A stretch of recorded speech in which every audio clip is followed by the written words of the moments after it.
Hello বন্ধুরা, north Bengal সিরিজের এটা আমার তৃতীয় ব্লগ। আর আজ আমরা তাকদা মীরা হোমস্টে থেকে যাব দার্জিলিং। সকাল সকাল ম্যাগি দিয়ে ব্রেকফাস্ট সেরে আমরা বেরিয়ে পড়ি দার্জিলিং। তিনচুলে হয়ে দার্জিলিং যাওয়ার পথে আমরা দেখে নেব Gumbadara view point, lovers meet point, Lamahatta eco tourism park এবং ঘুম মনাস্ট্রি। তো চলো আমাদের সঙ্গে দার্জিলিং।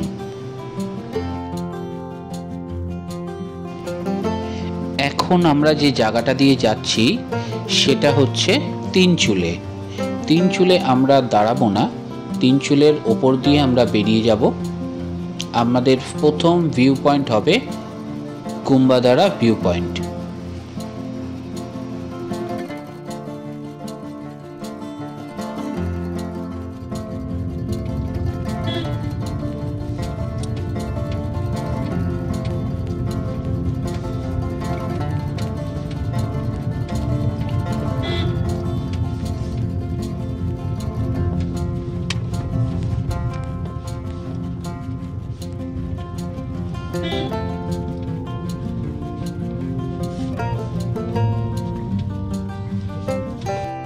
আমরা গুম্বাদারা ভিউ পয়েন্টের খুব কাছে চলে এসেছি।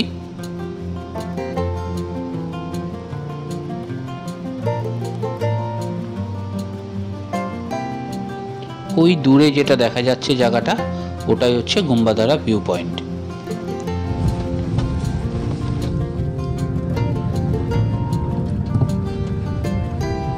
গুম্বাদারা view point.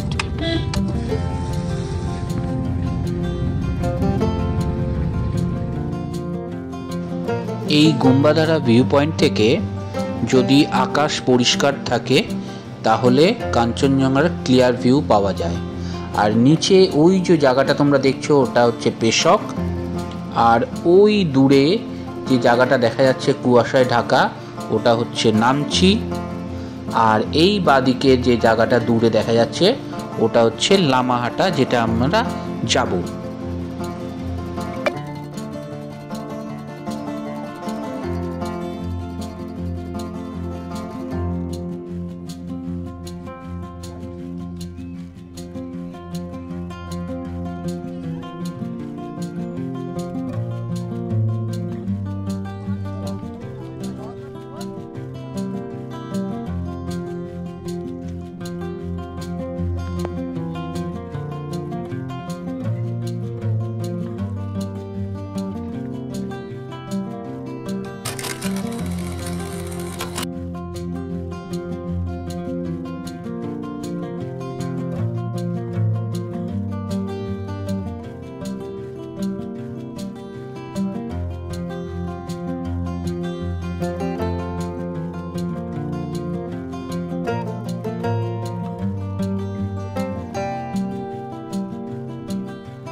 Gumbadara view point দেখার পরে আমরা রওনা দিই লাভার্স মিট পয়েন্ট দেখার জন্য।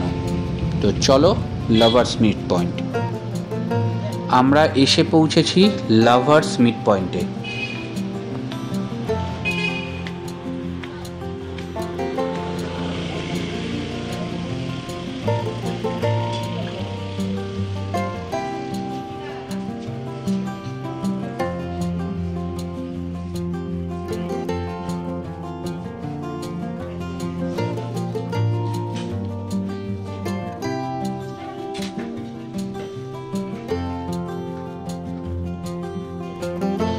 লাভার্স মিট পয়েন্ট থেকে নিচে যে জায়গাটা তোমরা দেখতে পাচ্ছ ওটাকে বলা হয় ত্রিবেণী। সোজা যে নদীটা আসছে সেটা হচ্ছে তিস্তা, বাদিক থেকে রঙ্গিত নদী এসে তিস্তায় মিশছে, তাই এই পয়েন্টটাকে বলা হয় ত্রিবেণী। ডান দিকে তোমরা যে পাহাড়টা দেখতে পাচ্ছ এটা কালিম্পংয়ের, বাদিকে সিকিম, আর আমি যেখান থেকে ভিডিও করছি এটাকে বলা হয় দার্জিলিংয়ের পাহাড়। তো বাদিকে সিকিম, ডান দিকে কালিম্পং, আর আমি যেখানটা দাঁড়িয়ে আছি সেটা দার্জিলিংয়ে অবস্থিত পাহাড়। এরপর আমরা এসে পৌঁছাই লামাহাটা ইকো ট্যুরিজম পার্ক। এখানে ঢুকতে এন্ট্রি ফি লাগে 20 টাকা পার পারসন। লামাহাটার এই পার্কের সৌন্দর্যতা নিয়ে আলাদা করে নতুন করে আর কিছু বলার নেই আমার। চলো শুধু ঘুরে দেখি এই পার্কটা। এই অবধি আমার ভিডিও যারা দেখেছো, যদি তোমাদের আমার এই ভিডিও ভালো লেগে থাকে তাহলে অবশ্যই লাইক এবং কমেন্ট করে আমাকে জানাবে এবং পারলে বন্ধুদের সঙ্গে শেয়ার করবে। আর যারা আমার এই ভিডিওতে বা আমার চ্যানেলে নতুন, তাদের কাছে অবশ্যই একটা রিকোয়েস্ট রইল যে চ্যানেলটি সাবস্ক্রাইব করো এবং পাশে থাকা বেল আইকন প্রেস করে অলে ক্লিক করো, তাকে আমি যখনই কোনো নতুন ভিডিও আপলোড করব তোমাদের কাছে নোটিফিকেশান পৌঁছে যায়। তোমাদের একটা লাইক এবং একটা কমেন্ট আমাকে অনেক অনেক উদ্বুদ্ধ করবে আরও নতুন এবং ভালো ভিডিও বানানোর জন্য। এই লামাহাটা পার্কের ওপর দিকে কিছুটা হেঁটে যেতে হয়। ওখানে গেলে একটা লেক দেখতে পাবে তোমরা, বাট অনেকখানি হেঁটে যাওয়ার জন্য আমরা আর সেই লেক দেখতে চাইনি। তবে তোমরা যদি চাও তোমরা যেতে পারো।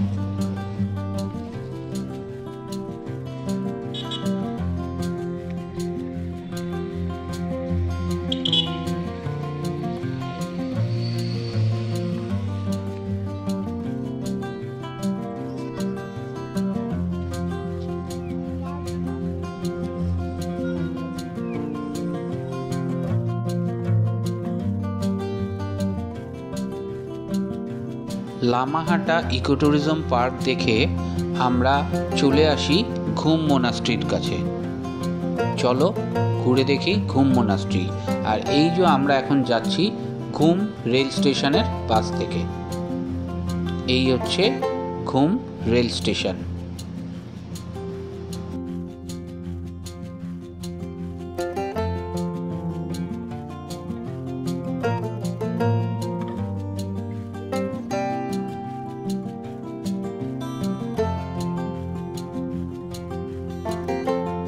আমরা এসে পৌঁছেছি ঘুম মোনাস্ট্রি। চলো ঘুরে দেখি ঘুম মোনাস্ট্রি।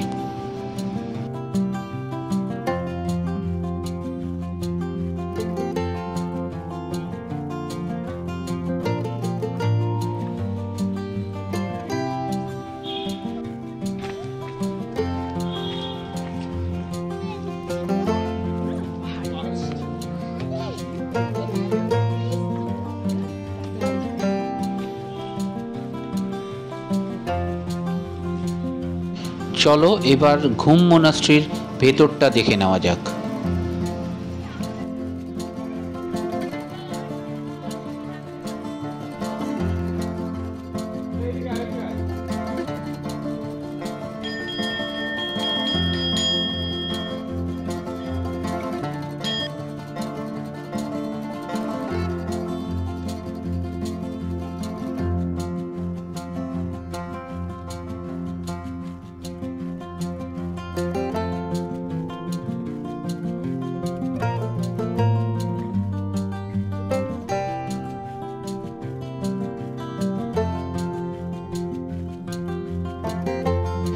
এবার আমরা চলেছি দার্জিলিংয়ের পথে।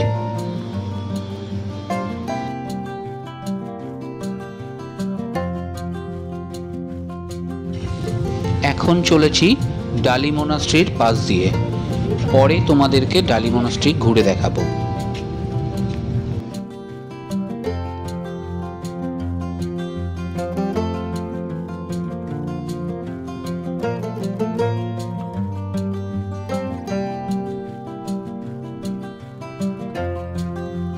এই মুহূর্তে আমরা যাচ্ছি দার্জিলিংয়ের সেই বিখ্যাত টয় ট্রেন স্টেশনের পাশ দিয়ে। এই যে দেখতে পাচ্ছ টয় ট্রেন।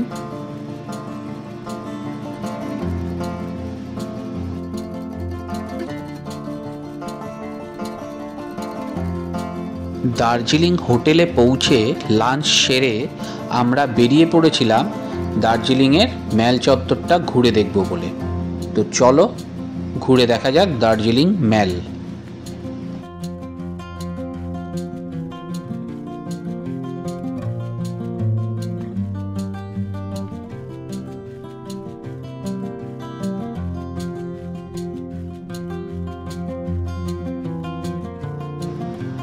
এই হচ্ছে সেই বিখ্যাত কেভেন্টার্স।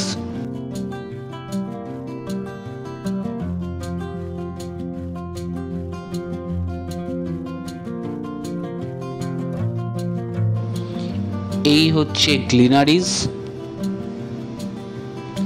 যেখানে ফটো তোলার জন্য সবাই ব্যস্ত থাকে। এই হচ্ছে গ্লিনারিজের ফটোশুট পয়েন্ট।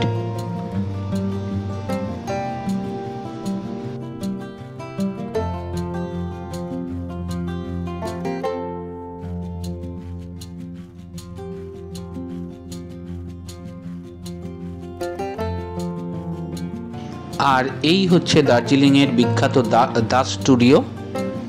অনেক বইয়ে এই দাস স্টুডিওকে তোমরা দেখতে পাবে।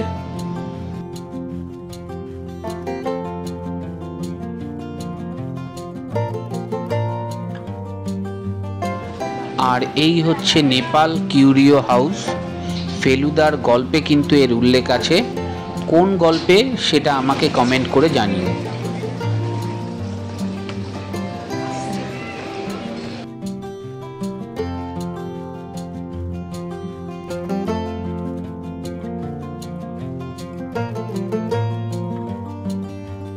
আমরা চলে এসেছি দার্জিলিংয়ের ম্যালে, বিখ্যাত সেই দার্জিলিং ম্যাল।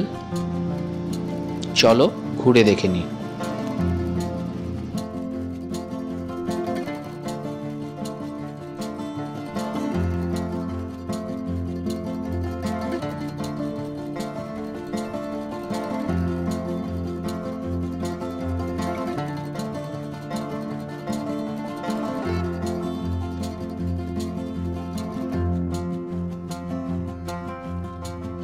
বন্ধুরা, আবারও বলছি, যদি আমার এই ভিডিও ভালো লেগে থাকে তোমাদের, তাহলে অবশ্যই লাইক এবং কমেন্ট করে আমাকে জানিও।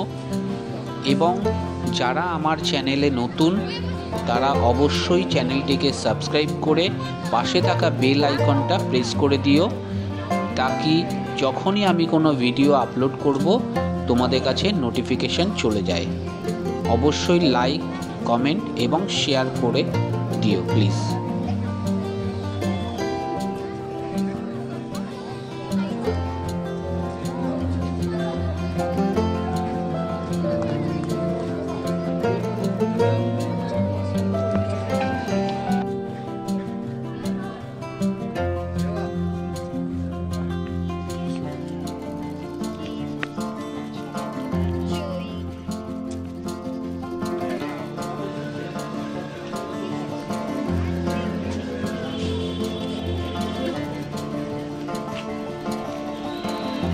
দার্জিলিং মেল চত্বরে অনেক গিফট আইটেমের দোকান আছে।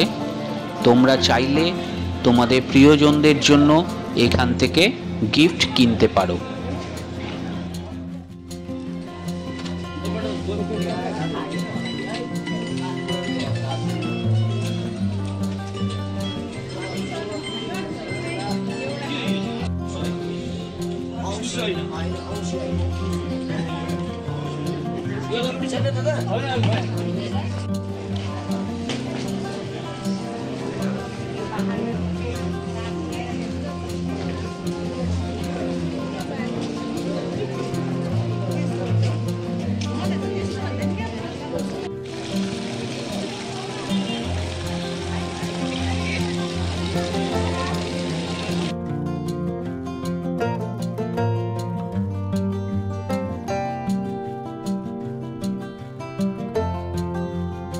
দার্জিলিং ঘোরাঘুরির পরে সন্ধ্যাবেলা আমরা চলে এসেছিলাম কেভেন্টার্সে।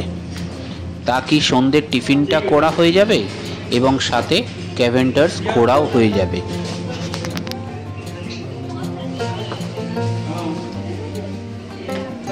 যেটা খুশি।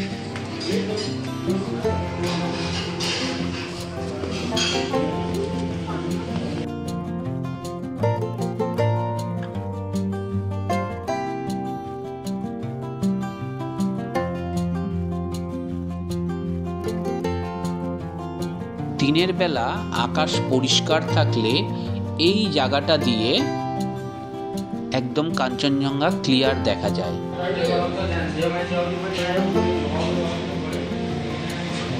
আর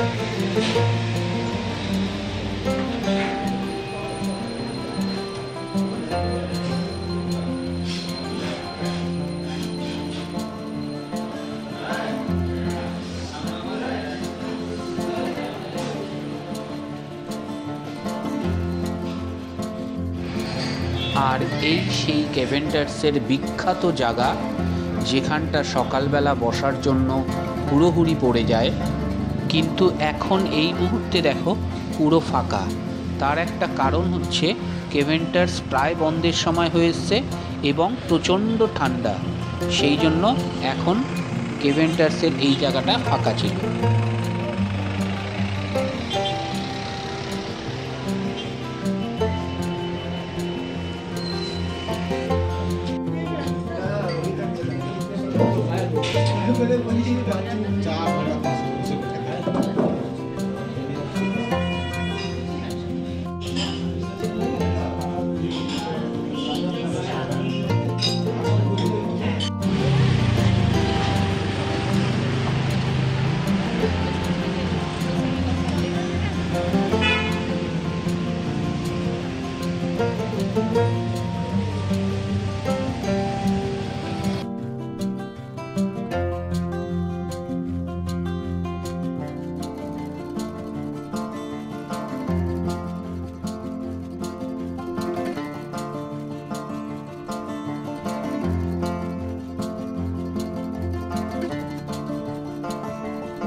রাতে হোটেলে ফিরে আমরা ডিনার সেরে নিই। আমার মেয়ে ফ্রাইড রাইস আর চিলি চিকেন নেয়, আর আমি আর আমার ওয়াইফ নিই রুটি আর চিকেন কষা।